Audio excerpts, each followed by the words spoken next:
Hi guys! Welcome sa Engineered Math Channel. Sa video na to ay tuturo ko sa inyo ang continuity of a function at a number. So kung gusto nyo itong matutunan, just keep on watching.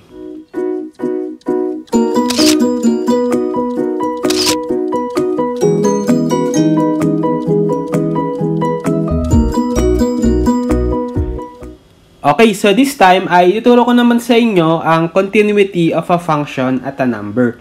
So, application nito ng limits, tsaka evaluation of function. Kasi, meron tayong 3 conditions na dapat masunod para masabing continuous ang isang function sa isang number. So, i-apply natin dito yung natutunan natin sa evaluation ng function at a number, as well as yung pagkuha natin ng limit ng function as the independent variable approaches a number. Okay? So, minsan kasi itong continuity of a function at a number, minsan yung isang function na given is hindi magiging continuous sa isang number. So, particularly kapag meron tayong break doon sa graph ng ating function. Let's say meron tayong piecewise function, rational function, and so on. Pwedeng maging discontinuous o hindi continuous yung isang function na yon sa number. Okay? So, basahin natin yung definition kung paano ba magiging continuous ang isang function sa number. So, sabi, the function f is said to be continuous at the number a if and only if the following 3 conditions are satisfied. So 1, f of a exists. 2, limit of f of x as x approaches a exists. And 3, limit of f of x as x approaches a is equal to f of a. If one or more of these 3 conditions fail to hold at a, the function f is said to be discontinuous at a. So, according to this definition, tulad nung sa sinabi ko, meron tayong 3 conditions, which is itong tatlo nga. So, kailangan muna natin magkaroon ng isang function, let's say function f of x, at meron tayong i-consider na number a, any constant. So, pag na-evaluate natin yung function na yon, f at a, tapos nag-exist siya, tapos yung limit ng f of x as x approaches a ay nag-exist din, at yung limit ng f of x as x approaches a equals f of a ay true. Therefore, masasabi natin na continuous yung function na yon na f of x doon sa number a. Kapag isa man lang dito sa tatlo ang hindi na satisfy, masasabi naman natin na yung function f is discontinuous at that number a. So, i-apply natin dito yung natutunan natin sa limits, particularly yung mahalaga is yung one-sided limits. Okay? So, mag-solve tayo ng examples para ma-illustrate natin kung paano ba hanapin ang continuity ng function sa isang number. So, for the first problem, we have given the piecewise function c of x is equal to x if 0 is less than or equal to x less than or equal to 10 and 9 over 10x if x is greater than 10. Determine if c of x is continuous at 10. Okay, so meron tayong piecewise function. So, hanapin daw natin kung yung c of x na to, yung piecewise function, is continuous at 10. Okay, so unang step is hanapin natin yung f of 10, right? Yung unang condition. So, evaluate natin itong, or c pala, dahil c yung ating function, evaluate natin itong c of x sa 10, kasi yun yung pinapahanap sa ating number na number na a, dun sa definition, which is 10. So, dahil dito sa piecewise function natin, ang 10 is inclusive dito sa interval na to, ang gagamitin nating value ng c of x is x. So, pag sinubstitute natin itong 10 sa x, we have simply 10. Right? So, ito yung ating c of 10. Now, hanapin naman natin yung limit ng c of x as x approaches a, which is 10 din. Dapat. So, mapapansin nyo, dahil piecewise function tayo, meron tayong dalawang function. So, yung interval na yung x nga is in between 0 and 10, tapos yung x is greater than 10. So, pwede natin i-apply yung one-sided limits. So, limit nung c of x as x approaches 10 from the right, or yung right-hand limit. Tsaka yung limit ng c of x as x approaches 10 from the left, or yung minus, or yung left-hand side limit. Basta dun sa video ko about one-sided limits, right? So, kapag nag-equal itong dalawa, therefore, masasabi natin na yung limit ng c of x as x approaches 10 itself is defined. Kasi nga, equal silang dalawa, right? Pero kapag hindi, therefore, this limit c of x as x approaches 10 is undefined. So, therefore, pag nangyari yun, hindi na satisfy yung condition 2 sa continuity requirements of a function at a number. So, therefore, hindi siya continuous natin. So, try natin. So, dito muna sa limit ng c of x as x approaches 10 from the right. So, dahil from the right, kukunin nating values nung x is close enough to 10 pero mas mataas sa kanya. So, therefore, itong interval na to, x is greater than 10, which is yung value is 9 over 10x. So, evaluate natin, substitute natin yung 10 sa x. So, limit of, so yung gagamitin natin function is 9 over 10x as x approaches 10. So, substitute lang natin yung 10. We have 9, 10 times 10 is equal to 9. So, ito yung right hand limit. Ngayon, ito namang left hand limit. Limit naman, so dahil from the left naman tayo, value ng x na close enough sa 10, pero mas mababa sa kanya yung pipiliin natin. Which is nandito sa interval na to, right? So, therefore, yung gagamitin nating function is x. So, limit of x as x approaches 10 from the left. So, substitute lang natin yung 10 sa mismong x, we have 10, right? So, therefore, ito yung left hand limit natin. So, mapapansin nyo, yung right hand limit, which is 9, tapos yung left hand limit is 10, is hindi equal. So, therefore, yung limit ng c of x as x approaches 10 is undefined. Okay? So, therefore, automatically, dahil hindi na nag-satisfy itong condition 2 dun sa continuity of a function at a number, hindi na agad ito continuous sa 10, yung c of x. Or masasabi natin na c of x is discontinuous at 10. Okay? Now, para ma-visualize natin kung paano naging discontinuous yung c of x at x is equal to 10 is, ipapakita natin yung graph niya, which is this one. So, mapapansin nyo, dito sa x natin na x is equal to 10, meron tayong open circle dito. So, mapapansin nyo na merong break yung graph natin dito sa x is equal to 10. Kasi nga, meron tayong not included number dito kasi may open circle tayo. Tapos, hindi continuous yung line, right? Kasi itong graph na to is for c of x is equal to x. Tapos, itong graph na to is for c of x is equal to 9 over 10x. So, therefore, meron silang break dito as well as meron tayong open circle dito. So, kaya masasabi natin na discontinuous yung ating c of x dito sa number 10. Okay? Next, we have, given the function f of x is equal to 2x squared plus x minus 3 over x minus 1, determine a number at which it is discontinuous. Okay, so meron tayong given rational function, f of x, na 2x squared plus x minus 3 over x minus 1. So, this time, pinapahanap kung saang possible number siya magiging discontinuous o hindi continuous. Okay, so obviously, kapag meron kasi tayong rational function, meron tayong pwedeng maging exception doon sa domain niya, right? Which is, kapag sinet natin itong denominator sa 0, tapos sinolve natin yung x, yun yung x na hindi pwedeng maging value nung ating x sa rational function. So, therefore, din siya undefined.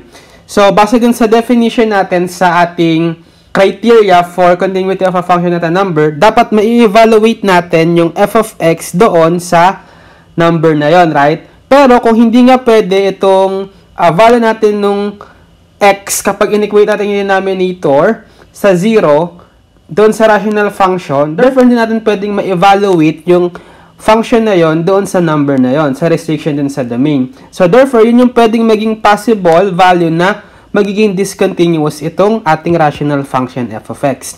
So, therefore, gawin natin is, hanapin natin yung value na yon. Equate natin itong denominator na x minus 1 sa 0, then solve for x, we have x is equal to 1.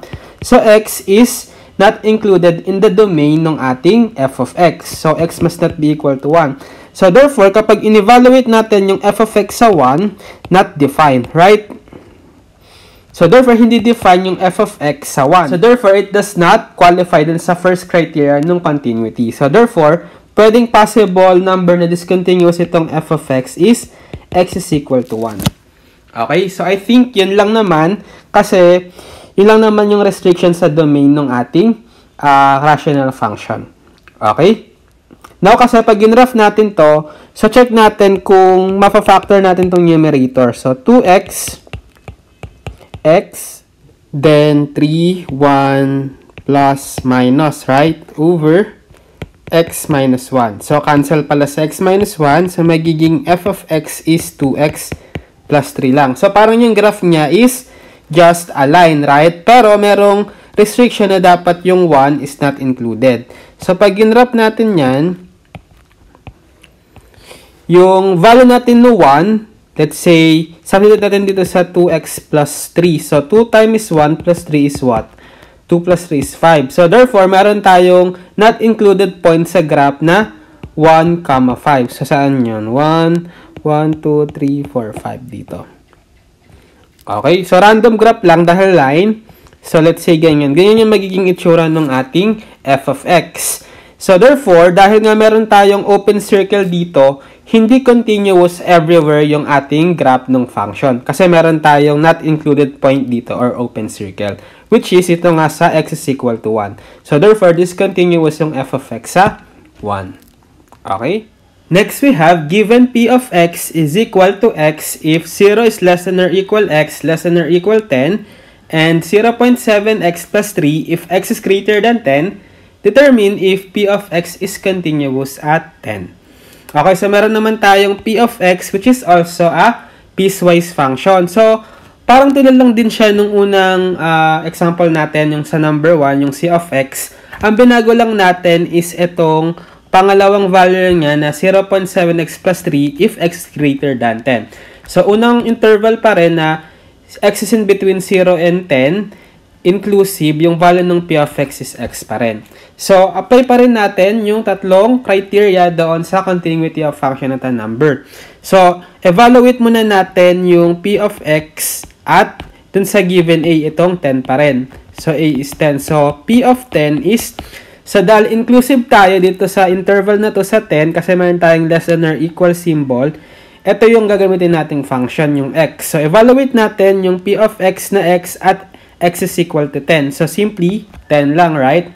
Okay. Next, yung second criteria, hanapin natin yung limit ng p of x as x approaches a na 10 ulit. So, dahil nga piecewise function tayo, gamitin natin yung right hand limit tsaka left hand limit. So, limit of p of x as x approaches 10 from the right, then limit of p of x as x approaches 10 from the left. So, kapag right hand limit, ang gagamitin nating value nung p of x is itong pangalawa. Kasi, greater than 10 dapat yung value ng x, close enough to 10. So, substitute natin dito sa p of x, itong 0.7x plus 3. Then, to evaluate the limit, substitute natin itong 10 sa x, dito sa 0.7x plus 3. So, we have 0.7 times 10 plus 3. So, 0.7 times 10 is 7 plus 3. So, 7 plus 3 is 10. So, ito yung right hand limit. Now, para naman sa left hand limit, ang gagamitin naman nating p of x is itong x. Kasi, value ng x na less than 10. So, palitan natin yung p of x ng x. Tapos, evaluate natin itong x sa 10. So, substitute natin yung 10 sa x. Simply, 10 lang din, right? So, ito yung left hand limit. So, mapapansin nyo, parahong equal sa 10 yung left at right hand side limit natin. So, therefore, ito mismong limit ng p of x as x approaches 10 exists, which is equal dun sa, kung saan equal dun dalawang limit natin na right hand tsaka left hand side limit, which is 10. So, it is equal to 10. Yung limit ng p of x as x approaches 10. Okay, so na-qualify yung dalawa. Now, yung third qualification is yung limit ng p of x as x approaches 10 is dapat equal sa p of x. Which is equal sila, right? Pareho silang 10. So, therefore, na-qualify yung tatlong requirement for the continuity of function at a number. So, masasabi natin na yung p of x is continuous at 10. Okay? So, para ma-visualize natin kung paano naging continuous itong p of x sa x is equal to 10 is, pinakita natin yung graph niya. So, ito yung graph ng piecewise function. So, itong portion na to is itong p of x is equal to x for x is in between 0 and 10. Tapos, itong portion na to is p of x is equal to 0.7x plus 3 for all x greater than 10. So, mapapansin nyo dito sa x is equal to 10, which is itong point na to, is wala tayong break or wala rin tayong open circle. Kasi nga, nagkataon na yung limit nitong p of x dito sa 10 is parehong 10. So, therefore, continuous at walang putol yung graph ng ating p of x sa x is equal to 10. So, continuous siya doon. Okay? Next, we have find the points of discontinuity if any of the function f of x such that f of x is equal to x plus 1 if x is greater than or equal to 2, 2x minus 1 if 1 is less than x less than 2, and x minus 1 if x is less than or equal to 1. Okay, so meron tayong piecewise function f of x ulit. So, nahati itong f of x sa tatlong interval. Kapag daw yung x is greater than or equal to 2, tapos in between 1 and 2, at x is less than or equal to 1. So, another technique para mas madali nating ma-visualize kung saan discontinuous or continuous yung isang function, particularly kapag piecewise, is i-graph natin. So, dahil mga line lang naman to, madali lang. So, para dito sa x minus 1, for x less than or equal to 1, ito yung graph niya. So, inclusive yung 1, tapos ito yung graph niya, lahat ng x less than or equal to 1. Tapos, kapag in between 1 naman, tsaka 2, ito yung graph niya. Kung saan itong 1 na to is not included. So, ang point na yan is 1, 2 kasi nga wala tayong less than or equal symbol dito. Tapos itong graph naman ng x plus 1 if x is greater than or equal to 2 is ito. So, dito sa dulo niya is inclusive yung 2 kasi meron tayong greater than or equal na symbol. Okay, so obviously, saan ba may putol or discontinuous itong graph ng piecewise function? Dito sa 1 right, kasi meron tayong open circle dito, tapos may putol tayo dito. So kapag in-evaluate natin yung 3 criteria, ang makukuha nating disqualification dun sa criteria is magiging limit ng f of x as x approaches 1 is undefined. Okay? So, therefore, hindi na-qualify yung criteria number 2. So, discontinuous yung ating function sa 1. Now, another pa is itong 2. Questionable itong 2 kasi part siya ng mga interval nung paghahati doon region ng x. Pero, mapapansin nyo, dito naman sa x is equal to 2, wala naman tayong putol. Meron tayong closed circle at continuous yung graph ng f of x. So, therefore, hindi discontinuous itong f of x sa 2, but continuous. So, ang discontinuity lang itong f of x is itong limit ng f of x. So, para dun sa 2, pwede nyo evaluate yung tatlong criteria, tapos mapaprove nyo na qualified yung criteria na yon. So, continuous nga yung f of x sa 2. Pwede nyo ring itry yun. Okay? Pero dahil meron naman tayong graph, na-verify natin sa graph na continuous nga yung f of x sa 2. Okay? Okay, so I think that's it for this video. Continuity of a function at a number. So, sana ay may natutunan kayo sa video na to at maraming salamat sa panonood.